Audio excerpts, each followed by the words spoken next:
Hello, everybody, and welcome back to the Delulu Canoe podcast. I am so excited to be here today because we have a very interesting topic to dive right on into. As many of you know, I love to squish in some true crimes once a month here on this podcast, usually ones that are running through my mind, running me down the river rapids, as I like to say on the Delulu Canoe podcast. But I have recently fallen ill to a head cold.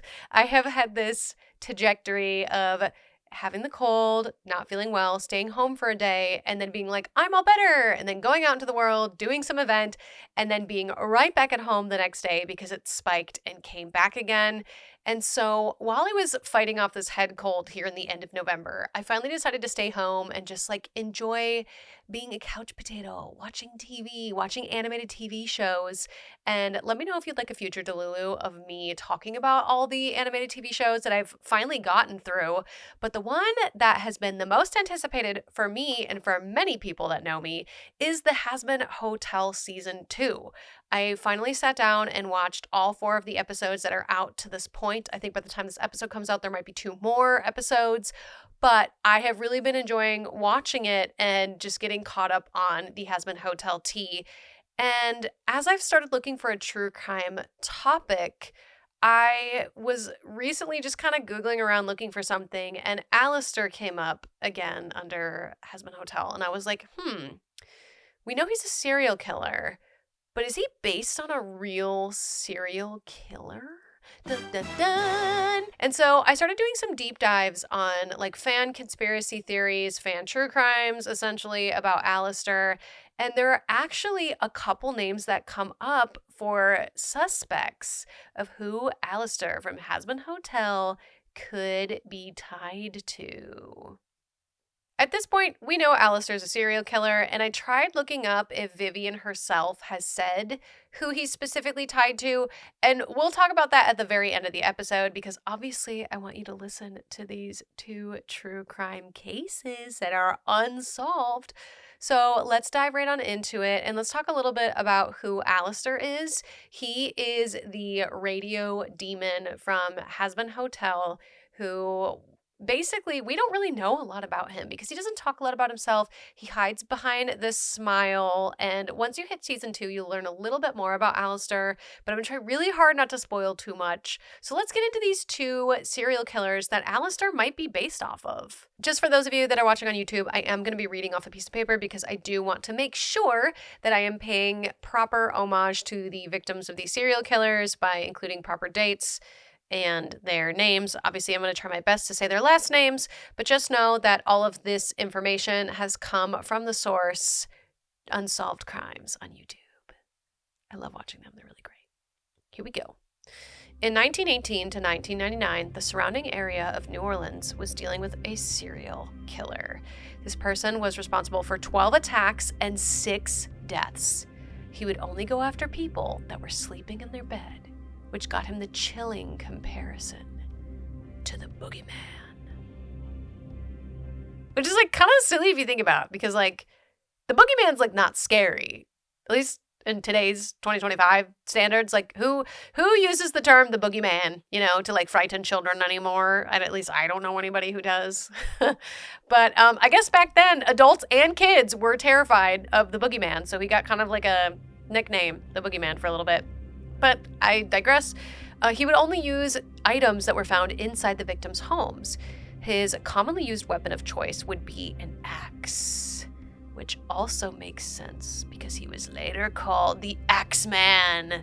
That's right, one of the serial killers that Alastor is constantly compared to is the New Orleans Axeman serial.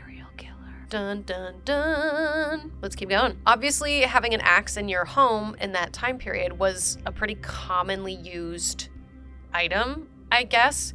I don't know anything about American history or homemaking back in that time period, but apparently everybody had axes for probably chopping wood or something like that. So he would just use the axes that were in the victims' homes.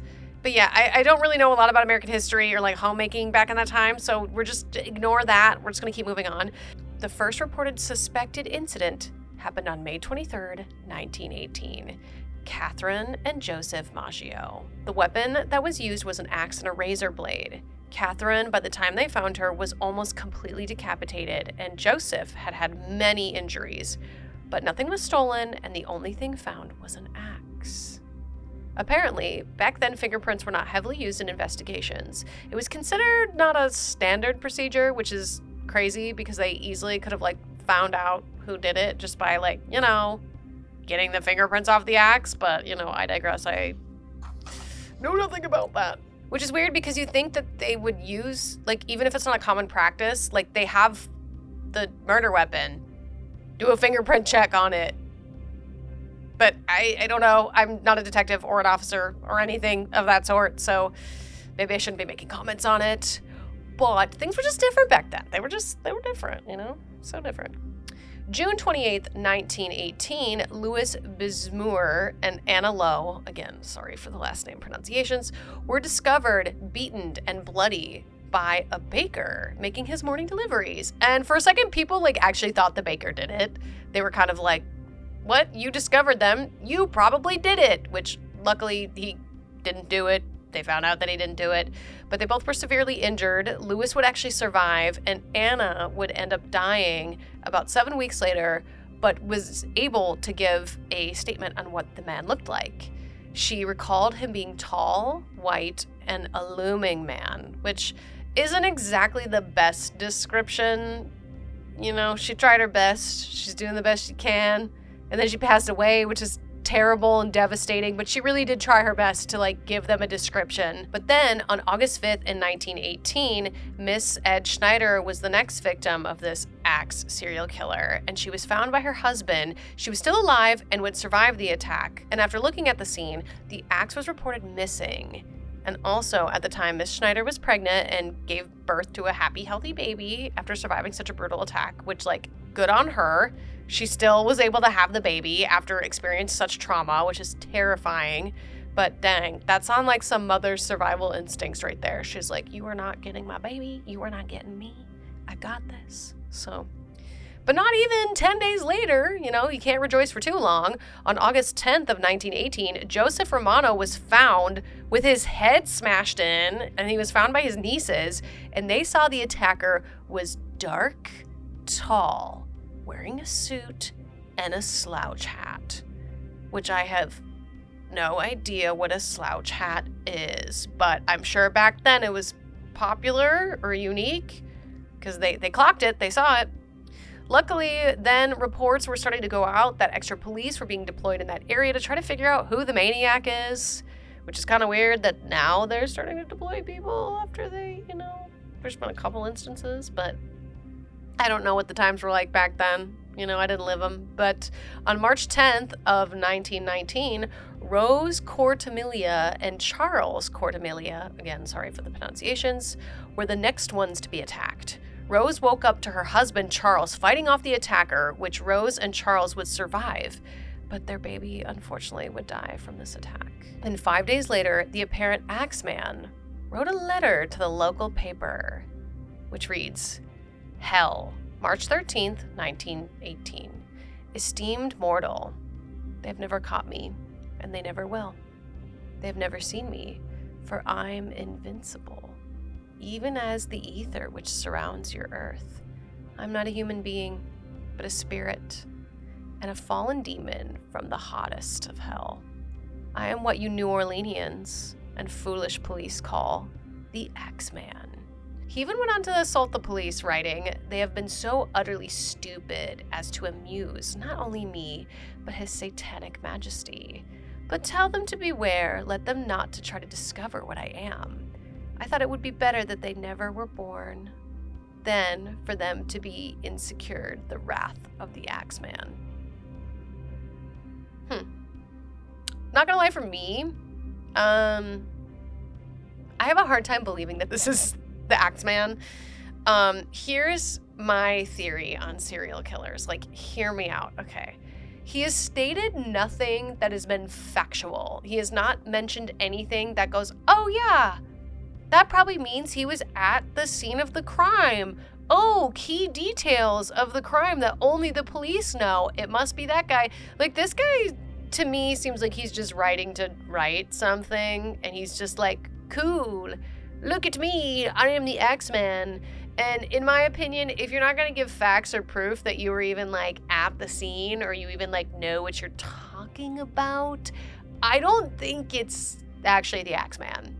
And that might be a weird, random thought, like, that not anybody else agrees with.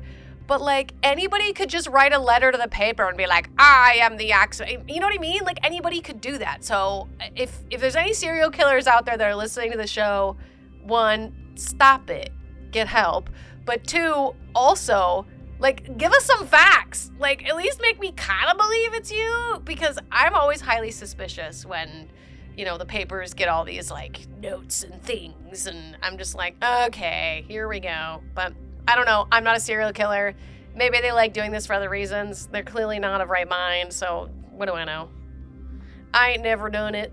I ain't never murdered anybody, so I don't know what their mindset's like. But anyways, the weirdest part of this letter is that the Axeman demanded that on 12/15 on next Tuesday night, he's very fond of jazz music. And if at that time and date you did not have jazz playing in your home on your record player, you would face the wrath of the Axeman. He would spare those who followed his instructions. Which is like fucking weird, dude. Like, what do you mean? What do you mean, like, oh, play some jazz music, and if you don't, I will murder you? Like, again, I feel like this is just some faker. This is a faker. Like, what serial killer is like, excuse me, will you please play some jazz music? So that way I will not murder you. Okay, thank you. Like, no, stupid, dumb. Chompy, put some jazz music in the background. Just some, like, elevator jazz music, so that way he doesn't come and get me. But, anyways, this would inspire a song called Don't Scare Me, Papa, which was known as the Axeman's Jazz. The Tuesday he was referring to was March 19th of 1918.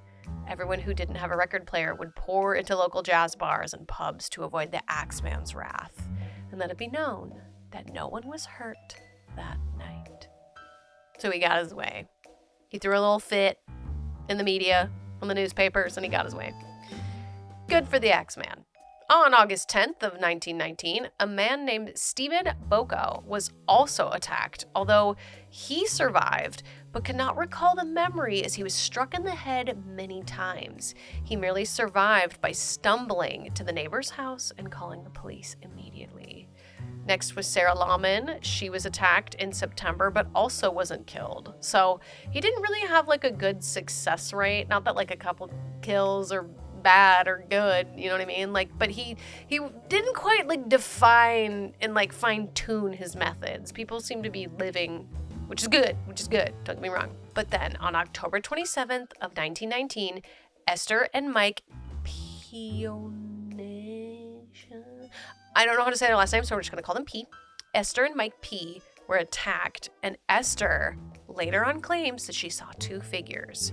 Mike was struck 18 times in the head, which no one else had seen two figures before or lived to tell the tale, and one of the items left behind at the crime scene was a large bolt that police suspected came from the circus tents that were in town nearby over the weekend.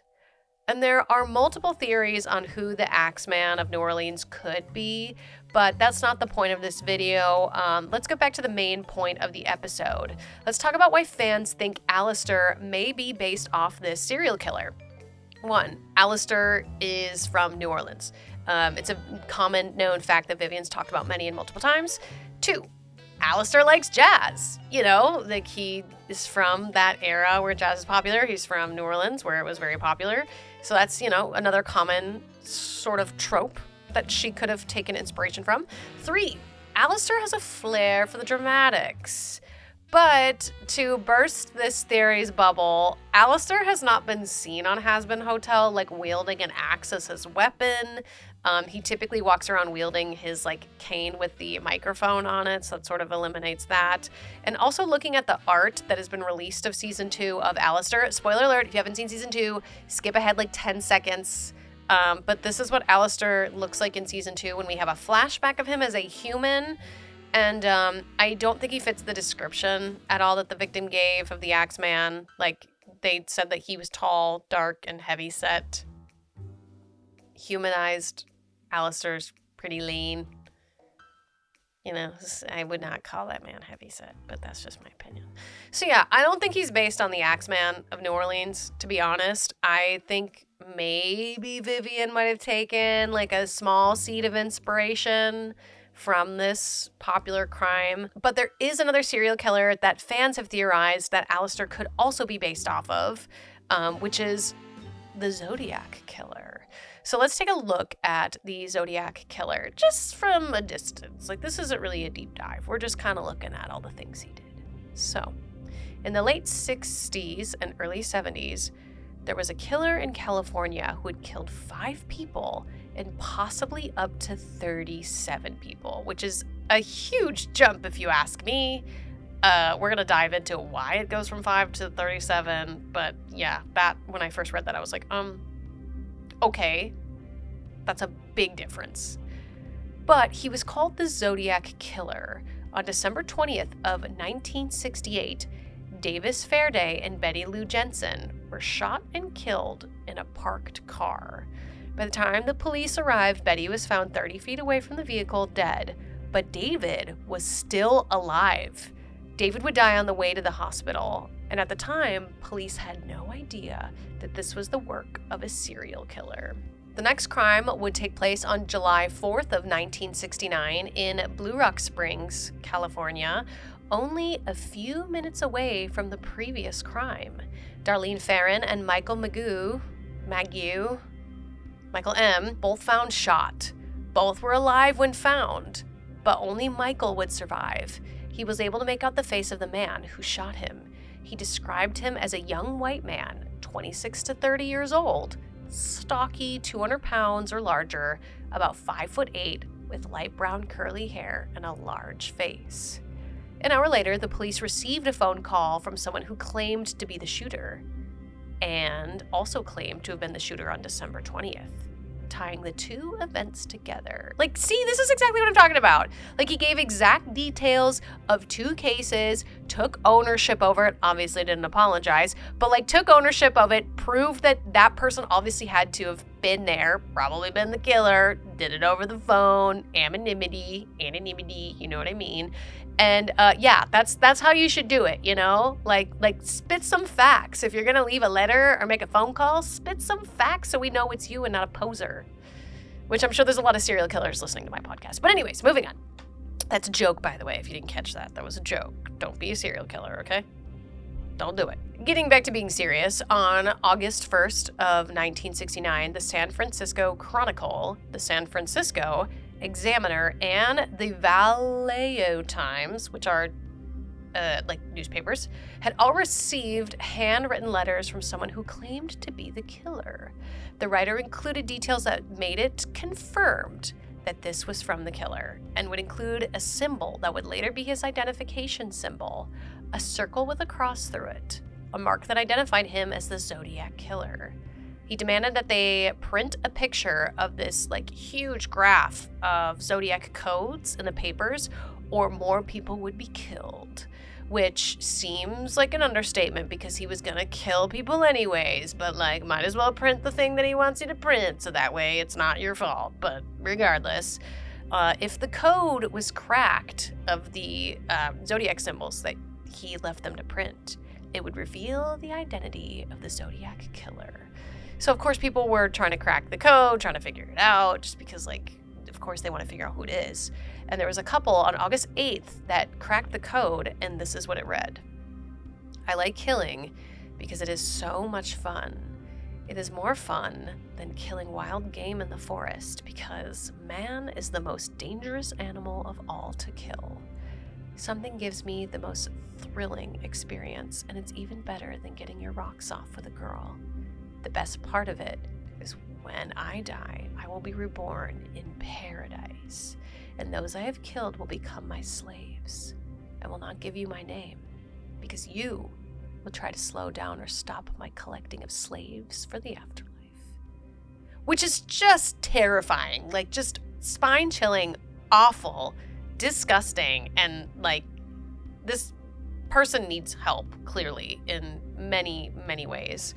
But on September 27th of 1969, Cecilia Shepard and Brian Hartnell spotted a man hiding behind a tree, watching them while out on a picnic. Which is just gross! Like, ugh! Like, why? If you spotted somebody watching you, leave. Go! Ugh! Like, I'm not shaming them. I'm, like if you see somebody watching you, leave. Don't wait. Just get out of there. Ugh, gross. I'm just trying to have a nice little picnic, and this guy's just watching you. I don't like it. When the man came out to face them, he was wearing an executioner-style black hood with the symbol of the Zodiac Killer on his chest. He had a gun, a long knife, and used pre-cut ropes to tie them up, and then they would be stabbed. Brian Hartnell, after many stab wounds, would survive and be able to provide a description, saying the man was 5'8" to 6 foot tall, being about 225 to 250 pounds, dark brown hair that he could see through the eye holes of the mask. Which is just disturbing, and good on Brian for being able to mentally take a picture of this man so that way police can actually do something about it going forward. It's so hard to do when something so traumatic is happening to you.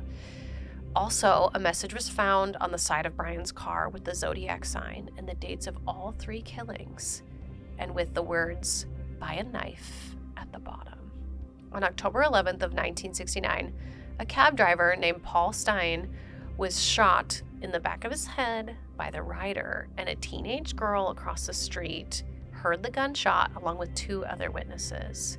They described him as a white male between 25 to 30 years old, 5'8" to 5'9", stocky, fresh brown crew cut. Sound familiar? Which a nearby officer stepped in to make the arrest. Like, he was in his car nearby. He drove after the call was made. But unfortunately, he was misinformed somehow and got the wrong person. He was looking for the wrong person. Police even report seeing a man who fits that exact description above and watched him walk away from the scene. But the police were under the impression that they were looking for an African-American male. Which is just devastating. Like how do you get the description so wrong? It's embarrassing. Truly, it's embarrassing that happened. But they literally watched the Zodiac Killer skip away because they were busy looking for somebody else. And what's interesting about it all is the Zodiac Killer would actually recount this moment in a future letter, saying, "2 cops pulled a goof about 3 minutes after I left the cab," claiming that the 2 police officers came in contact with the most notorious serial killer of all time, but they had the wrong description, they misheard, something got confused, and literally they made eye contact with this man walked away. Turns out he's the freaking serial killer they're looking for. Embarrassing. But there is a good side with the people who witnessed the shooting. So the teenage girl across the street, the 2 witnesses, and the 2 police officers that recollect seeing him, obviously later on, they were able to put all of these descriptions together and would make that very famous composite sketch that many people have seen of the Zodiac Killer. So not all was lost in this moment, just, catching him, He also sent some pretty threatening messages to the papers, the Zodiac Killer did, claiming that kids make great targets and that he would target school buses next, even including drawings of a rig that resembled a bomb. The Zodiac would keep sending letters up until 1971, which is when one of the last letters would be received. But his final letters, the very last one, was sent in 1974, where he claims to have killed 37 people. So that's why in the beginning there was this 5 to 37.